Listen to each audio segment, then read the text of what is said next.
Good morning everyone. This is Sanju ma'am here, and students, again we are going to start a new lesson 11, preserving food. Students, you all know food is yummy when it's fresh, but when food starts to get old, isn't tasty or safe to eat. Now, in this chapter we will be learning about ways by which you can make food stay fresh longer with different food preservation methods. So the chapter name is preserving food. Now, see what is preserving? Preserving का मतलब होता है keeping something safe, किसी चीज को सुरक्षित रखना, safe रखना. So let us begin from here. Students, all of you keep your fingers where I'll be reading, and we'll be coming through some hard words in the chapter that I will be explaining you the meaning of those words. So let's begin. Take a look at the food items shown here. Which of these do you think will get spoiled if not kept in the refrigerator? So students, you can see here food items: cheese, potato, milk and grains. तो इनमें से इन चारों में से कुछ चीज़ें ऐसी हैं जिनको हमको फ्रिज में रखना पड़ता है, जैसे कि चीज़ है और मिल्क है. ये दोनों को हमको फ्रिज में रखना पड़ता है, नहीं तो ये ख़राब हो जाएंगे. और पोटैटो और ग्रेन्स आप बाहर भी रख सकते हो. ठीक है. So let start chapter from here. See Ravi and Vidisha, what these children are doing. Let us see. Ravi and Vidisha kept their sandwiches on the dining table and went out in a hurry to play with their friends. When they came back, they were hungry. Ravi और विदिशा जो हैं वो अपने sandwiches को dining table पर रख के जल्दीबाजी में अपने फ्रेंड्स के साथ खेलने चले जाते हैं. पर जब वो वापस आते हैं उनको बहुत ज़ोर से भूख लगती है. Now We have our unfinished sandwiches, reminded Ravi. फिर रवि बोलता है कि हमने तो अपने सैंडविचेस फिनिश ही नहीं किए हैं. Yes, come let's have them. I am too hungry, said Vidisha. और विदिशा ने बोला, हाँ चलो हम उसको खा लेते हैं क्योंकि वैसे भी मुझे बहुत भूख लगी है. Now they saw their food lying uncovered on the dining table. As they sat down on the table, Vidisha asked Ravi, "Do you get a smell?" उन्होंने देखा कि डाइनिंग टेबल पर उनका सैंडविच ऐसे ही अनकवर्ड खुला रखा हुआ था. जैसे ही वो टेबल पर खाने बैठते हैं तो रवि ने बोला कि do you get a smell, तुमको कोई स्मेल आ रही है? Now yes I do, but where is it coming from, said Ravi. यहाँ पे फिर रवि ने बोला कि हाँ स्मेल तो आ रही है, लेकिन कहाँ से आ रही है? रवि ने बोला. ही carried his piece of sandwich near his mouth. और जैसे ही अपने एक पीस सैंडविच अपने मुंह के पास ले जाता है, yet the smell is coming from this, said Ravi to his elder sister. Ravi ने बोला, ये स्मेल तो सैंडविच में से आ रही है. What? That means it has got spoiled. Don't eat it. Saying this, Vidisha threw their sandwiches in the dustbin. फिर विदिशा ने बोला कि क्या ये मतलब ये खराब हो चुके हैं, सैंडविच खराब हो चुके हैं, तुम इसको मत खाओ. और ऐसा बोल के विदिशा ने सैंडविच को डस्टबिन में डाल दिया. So now food that is kept uncovered and in open for a longer period of time can rot and get spoiled. Eating rotten food can make us ill, so we need to be careful about preserving food well. That means food को अगर हम ज़्यादा समय के लिए uncovered open area में खुला छोड़ देते हैं अगर, तो वो ख़राब हो जाते हैं और स्मेल आने लगता है. इसीलिए और अगर हम रॉटन फूड खाते हैं ना, ख़राब खाना खाएंगे तो उससे हमारी तबीयत भी ख़राब हो जाएगी. इसीलिए we should be very careful. हमको ध्यान रखना चाहिए कि फूड को अच्छे से प्रिजर्व करके संभाल के रखना है. Okay, now students, let's come to the next topic. Why food gets spoiled. खाना जो है क्यों खराब होता है. So in this chapter will be coming to know about food and what are the methods to opt so that we can keep food safe and fresh. So let us see some points which we are going to study in this chapter. Yes, so first point we'll be studying here is why food gets spoiled. Second, factors that cause food spoilage. Third, spoilage and preservation of food. In this topic, we'll be learning about the methods of preservation of food: freezing, dehydration or drying, salting and sweetening, pickling, vacuum packing, adding preservatives and canning. So these are the methods of preservation of food we'll be learning in this chapter. So let us move to the chapter. So why food gets spoiled? खाना क्यों खराब होता है? Food that is left open gets spoiled as air provides conditions that help in the multiplication of microorganisms present in the food that ultimately spoil the food. यानी कि अगर हम खाने को ज़्यादा समय तक बाहर छोड़ेंगे तो उसमें जब वो एयर के कांटेक्ट में आएगा तो फूड में जो माइक्रो ऑर्गेनिजम्स प्रेजेंट होते हैं वो एयर के कांटेक्ट में आने के बाद मल्टीप्लाई हो जाते हैं, यानी बहुत सारे हो जाते हैं और वो फूड को स्पॉइल कर देते हैं. Now what are this microorganisms? Microorganisms are tiny organisms that cannot be seen through our naked eyes and are only visible under the microscope. Now microorganisms जो होते हैं वो छोटे से टाइनी ऑर्गेनिजम्स है, छोटी चीज़ें हैं, ऑर्गेनिजम्स यानी लिविंग थिंग है ना, जो कि हम नेकेड आई से अपनी खुली आंखों से नहीं देख सकते, हमको उनको माइक्रोस्कोप में देखना पड़ता है. ठीक है. नाउ सी स्टूडेंट्स, फूड को अगर आप खुला छोड़ोगे बाहर तो उसमें कुछ माइक्रो ऑर्गेनिजम्स भी होते हैं, है ना, लेकिन when it comes to contact with air, because air is having moisture in it, air में मॉइस्चर होता है ना, वाटर होता है, तो जब वो माइक्रो ऑर्गेनिजम्स एयर के कांटेक्ट में आते हैं तो बिकॉज ऑफ वाटर, है ना, इट स्पॉइल्स द फूड. ठीक है. Now that is why we always keep our food covered so that it comes less in contact with air. इसीलिए हमको फूड को हमेशा कवर करके रखना चाहिए ताकि ये एयर के कांटेक्ट में ना आए और खराब ना हो. Moisture in food can also lead to spoilage of food. Water और moisture that settles on the surface of the food helps the microorganisms to dissolve the food and use it for their growth and energy. यानी कि food का जो moisture है वो food को spoil कर सकता है और जो वाटर है या फिर जो मॉइस्चर है जो फूड के सरफेस पे बैठ जाता है वो माइक्रो ऑर्गेनिजम्स को डिसॉल्व कर देता है फूड में, यानी कि मिला देता है फूड में, और ये इससे उनका ग्रोथ बढ़ जाता है और फूड खराब हो जाता है. ठीक है. Now coming to the next topic, factors that cause food spoilage.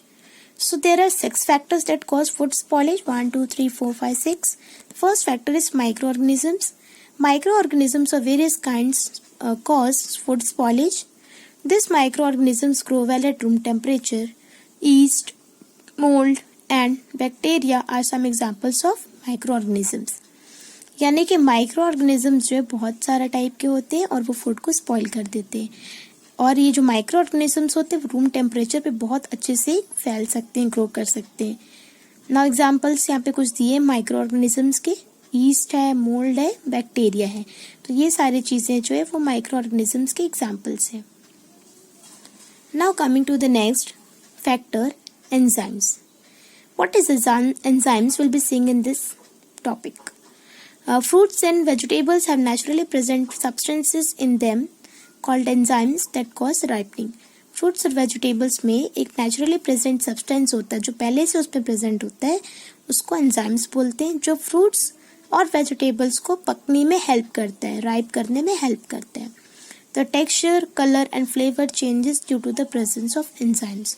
So food का जो टेक्सचर है, उसका जो कलर है या फिर उसका जो टेस्ट है वो एंजाइम्स के कारण ही चेंज होता है. For example, bananas change from green to yellow and then brown because of this enzymes.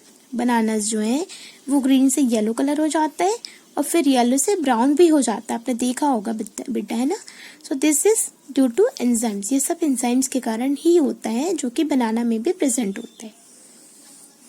Coming to the third factor, air. When food comes in contact with the air, the process of oxidation takes place. Oxidation brings certain undesirable changes in taste, color and nutrient content of food. यानी कि food जब air के contact में आता है तो oxidation process होता है. ऑक्सीडेशन यानी फूड में एयर मिक्स हो जाता है. तो ऑक्सीडेशन के कारण क्या होता है, फूड में अनडिजायरेबल चेंजेस आते हैं, उसका टेस्ट बदल जाता है या फिर फूड का कलर बदल जाता है या फिर उसका न्यूट्रिएंट कंटेंट जो होते हैं वो चेंज हो जाते हैं, यानी कि उसमें अब हमको जो न्यूट्रिएंट्स चाहिए रहता है वो नहीं रहते हैं फूड में. ठीक है, because it has been came into the contact of air. The next point is light. Food when exposed to light for a long time that can cause loss of color and vitamins. Now when food is coming in contact of light, exposed to light, यानी जब वो light के contact में आता है तो उसका colour जो है वो लॉस हो जाता है, फूड का कलर चेंज हो जाता है, उसके विटामिन जो है वो खत्म हो जाते हैं. ठीक है. Now next topic is temperature. Food gets spoiled faster at high temperatures. Food जो है हायर टेम्परेचर में जब बहुत ज़्यादा गर्मी पड़ती है तो फूड जो है बाहर ख़राब हो जाता है, इसीलिए हमको उसको फ्रिज में रखना पड़ता है. Now time. Time is required by microorganisms to grow and multiply. मतलब माइक्रो ऑर्गेनिजम्स को ग्रो करने के लिए और बढ़ने के लिए, यानी बहुत सारे नंबर्स में बढ़ने के लिए, मल्टीप्लाई होने के लिए टाइम चाहिए. तो perishable goods should be consumed with in a short span of time and long term storage should be avoided. इसीलिए भी पेरिशेबल गुड्स का मतलब होता है जो गुड्स जल्दी खराब हो जाते हैं उनको हमको जल्दी यूज़ कर लेना चाहिए, ज़्यादा समय के लिए नहीं रखना चाहिए, है ना, नहीं तो वो ख़राब हो जाएगा. जैसे डेयरी प्रोडक्ट्स होता है ना, मिठाइयाँ जो घर पे होती हैं या फिर जो आइसक्रीम वगैरह होते हैं, ये सारी चीज़ों को हमको ज़्यादा समय तक नहीं रखना चाहिए, नहीं तो वो ख़राब हो जाएंगे. Okay, now coming to the next point, next topic, storage and preservation of food. Students, in this first we'll be seeing about freezing. That is one of the method of preservation of food.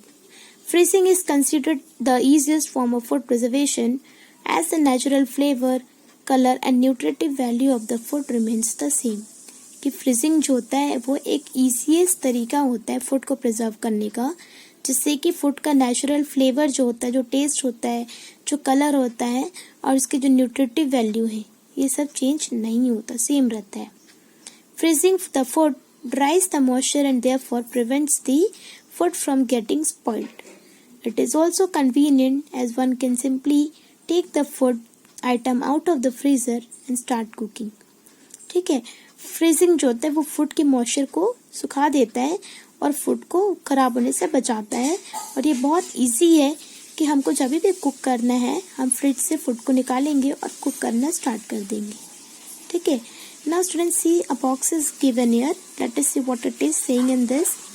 As a matter of fact, cloves have been used for thousands of years in Indian and Chinese medicines as a natural preservative. यानी cloves यानी लौंग जो होते हैं, आपने सबने लौंग देखा होगा, घर पे होता है लौंग. इनको थाउजेंड्स ऑफ ईयर्स से, हजारों साल से इंडियन और चाइनीज मेडिसिन की तरह माना गया है और एक नेचुरल प्रिजर्वेटिव भी हैं जो फूड को सेफ रखते, फ्रेश रखते. ठीक है. So now coming to the next page, page number 77. So the second topic is dehydrating or drying. Let us see what is dehydrating and what is drying. Now, this is the oldest method of preserving food. Dehydrating involves removal of water or moisture from the food. ये सबसे पुराना method है preserve करने का food को, और इससे food से हम वाटर या फिर मॉइस्चर हटा सकते हैं. This helps in preserving the food as water that helps in the growth of microorganisms is removed from the food. इसमें फूड को प्रिजर्व करने के लिए उसमें फूड में जो वाटर होता है जो माइक्रो ऑर्गेनिजम्स को बढ़ाने में हेल्प करता है उसको हम रिमूव कर सकते हैं, यानी कि फूड से वाटर को हम रिमूव कर देते हैं. So this is called as a dehydrating. Now so for best example of dehydrating is potato chips. जब हम चिप्स घर पे बनाते हैं ना, उसको धूप में सुखाते हैं, उसमें जो बॉईल करने के बाद जो वाटर होता है वो पूरा निकल जाता है, और तब तक सुखाते हैं जब तक चिप्स पूरा अच्छे से सूख ना जाए. Then you can store that potato chips for a long period of time. Now next is drying. Also reduces the weight of the food and it can be carried easily. Fruits like grapes, apricots and apples are preserved by drying. Drying से हम food के wait को भी कम कर सकते हैं और इसको आप कहीं भी कैरी कर सकते हो इजीली. जैसे कि ग्रेप्स है, एप्रिकॉट्स है, एप्पल है ना, इसको भी हम ड्राइंग मेथड से प्रिजर्व करके रखते हैं. As you can see it picture, these are the dried apricots. इसको सुखा सकते हैं, ड्राइंग यानी सुखाना. Next topic is salting and sweetening. Now salting removes moisture from foods like meat. Salt kills or checks the growth of microorganisms in food. अब salting जो होता है वो फूड जैसे मीट में हम ऐड करते हैं तो उसका मॉइस्चर रिमूव करते हैं. सॉल्ट जो है वो माइक्रो ऑर्गेनिजम्स के ग्रोथ को चेक करता है. और adding sugar to food also helps in reducing the moisture from food and prevents the growth of microorganisms. यानी जब हम फूड में शुगर ऐड करते हैं तो वो फूड के मॉइस्चर को ख़त्म कर देता है और माइक्रो ऑर्गेनिजम्स ग्रोथ करने में रोकता है, ग्रो करने से रोकता है. ठीक है, तो सॉल्ट और शुगर दोनों जो है वो प्रिजर्वेटिव एलिमेंट है. While preparing jams and marmalades, foods are boiled so that the water is removed and the contaminating microorganisms are also removed. Then sugar is added to the pulp to prevent the growth of bacteria in it. इसीलिए sugar add कर देना चाहिए हमको food में ताकि वो भी एक प्रिजर्वेटिव एलिमेंट है. और जब हम जैम प्रिपेयर करते हैं फिर जब मुरब्बा बनाते हैं उस समय फ्रूट्स को हम बॉईल करते हैं, है ना, और फिर उसको उसमें वाटर हटाने के लिए या फिर उसमें जो इम्प्योर माइक्रो ऑर्गेनिजम्स है उनको हटाने के लिए हम उसमें शुगर ऐड करते हैं. ठीक है, ताकि उसके बैक्टीरिया जो वो ख़त्म हो जाए. Next is pickling. So in this topic pickling refers to preserving food in salt solution or brine. It also helps to preserve food in vinegar or acetic acid. Pickling however changes the texture and color of the food. Pickling है ना चार डालना, जैसे कि इसमें हम salt solution या फिर सॉल्टी वाटर ऐड करते हैं, है ना. ये भी एक अच्छा तरीका है प्रिजर्व करने का फूड को. इसमें हम विनेगर भी यूज़ कर सकते हैं, एसिटिक एसिड भी यूज़ कर सकते हैं. इससे पिकलिंग से क्या होता है, इससे फूड का टेक्सचर चेंज हो जाता है या फिर उसका कलर भी चेंज हो जाता है. जैसे कि हम आम का अचार डालते हैं, नींबू का अचार डालते हैं, है ना, तो उसमें रॉ मटेरियल जैसे कि आम है, कच्चा आम, उसको आप ज़्यादा देर तक स्टोर करके नहीं रख सकते. लेकिन अगर आप उसका पिकल बना दिए तो आप उसको 2 साल 3 साल तक भी स्टोर करके रख सकते हो. उसका कलर भी चेंज हो जाता है. ठीक है, so that method is called as a pickling.